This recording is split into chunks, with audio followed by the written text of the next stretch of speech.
Good afternoon, Rebels. It is Tuesday, December 21st, 2021. As you can see, today our theme here for our Winter Spirit Week is Ugly Sweater Day. There's my favorite sweater. Thought I'd show it off for everyone. And we're going to jump right into some news and announcements for athletics. Last night, the modified volleyball girls, 7th and 8th grade teams.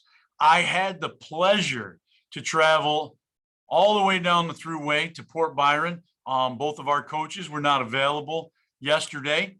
So I took over and headed down there with those young ladies. And they played great last night. Could not be happier with how they performed. The 7th grade team only had 8 girls, but man, they played fantastic against Port Byron. They won all 3 sets against Port Byron. Then the 8th grade girls came on and they did the same exact thing. They won all 3 sets against Port Byron. They played fantastic. It was fun for me to get back on a bus and to get back on the sidelines. It was just a great experience to be able to get back with the kids and have fun and watch them enjoy what they do. The girls, they will finish up their season tomorrow with a home match against Weedsport. We'll live stream it like we always do, but if you can, come on out and support the girls in their last match of the year.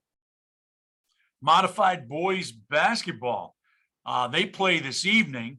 It's a 4:30 home game. They're going to be playing one game only. That's all we have enough boys for. They're going to be playing Mexico. And then they will also finish their season on the road tomorrow as they head to Phoenix to finish up their season. So if it's not volleyball and basketball you enjoy, then follow them and go watch basketball. Last night, while I was on the road, our JV and varsity girls took on crosstown rival Mexico. I heard the games were competitive and well played. The girls will play again at home tomorrow night versus Phoenix. So we got a lot going on here in the next few days before the holidays. JV and varsity boys basketball. Man, this Saturday, what a game it was. If you weren't here to watch it in person, I hope you were tuned in at home on the live stream. JV happened to drop that contest to Marcellus, but man, the varsity game, what a game. That was, we took the Mustangs to double overtime, and we fell just short of getting that victory against them. Both teams played extremely well. Our kids played fantastic in regulation to tie it up. And then in the first overtime, we clawed back and tied it up and just kind of ran out of a little bit of gas. And they hit some free throws down the stretch. And that's the name of the game when you get that deep.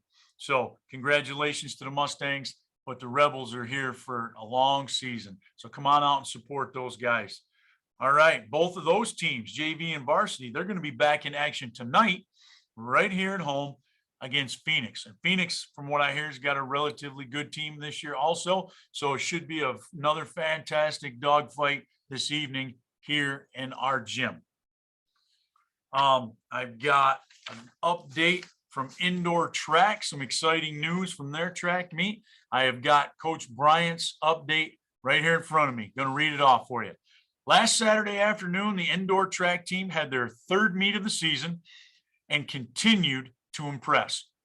We had 7 personal bests, 6 top 8 finishes, and 1 school record. Cameron Dalen had personal best races in the 1,000 and 600. Braden Wheeler had a personal best in the 55, and Olivia Dalen tied her best time of the year in the 55 as well. Ben Van Vranken had 3 personal bests in the 1,000, 600, and the long jump, with the long jump earning him 8th place. Jeff Forkhammer placed 3rd in the 55 hurdles and 3rd in the high jump. And Isabella Scott placed 2nd in the long jump and the triple jump, and 1st overall in the 55-meter dash with a new school record of 7.44 seconds. Congratulations to Isabella. She's smashing records left and right. Her time also hit the state meet qualifying standard. So now if she places top 3 at the state qualifying meet in February, she will automatically qualify for the state meet in March. Great job, Rebels. Fantastic. The indoor track team is doing awesome stuff this year. Those are my athletic updates for right now.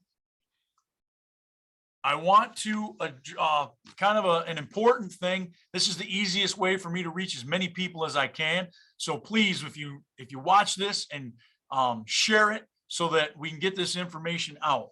I know a lot of you may have watched or got an email from Mrs. Roan yesterday talking about the possibility of some staff shortages here at APW over the course of the next couple of days before we roll into break. I know absolutely nothing about the shortages, but all I can tell you is I have inquired with Mrs. Roan. If school has an emergency shutdown, a snow day, or school is just completely closed, then yes, as usual, athletics will not take place on those days. But if school is remote due to staff shortages, if we are remote either tomorrow or Thursday, the possibility, she said, was there. I have no idea if it is or not. I'm ready to come to work because I'm excited about all the athletics we got going on for the next couple of days. But very important, I was told that if the reason is it's staff shortages, that we will still be allowed to hold our practices and our games that are scheduled. Okay, so that's very important that everyone understands that. So if by some crazy chance something happens in the next couple of days, because in the world of COVID right now, things change daily and hourly sometimes here at school. So if anything like that is to happen over the next 2 days, please, you can email me or I'll get a hold of all the coaches, but I'm letting you know right now, if that is the reason and we are on remote days because of staff shortages, we are still allowed to participate in our practices and our games. But there will be no transportation if that happens. So you are responsible to get your athletes either to practice or games.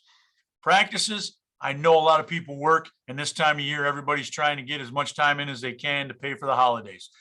If by some crazy chance you cannot get your student athlete here for practice because of working or just not having a ride because school is remote, I completely understand that.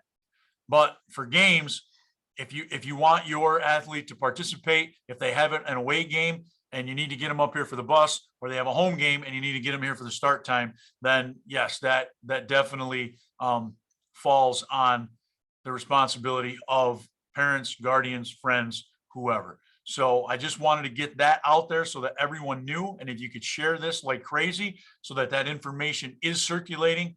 And again, I will reach out to all the coaches if anything crazy happens over the course of the next couple of days.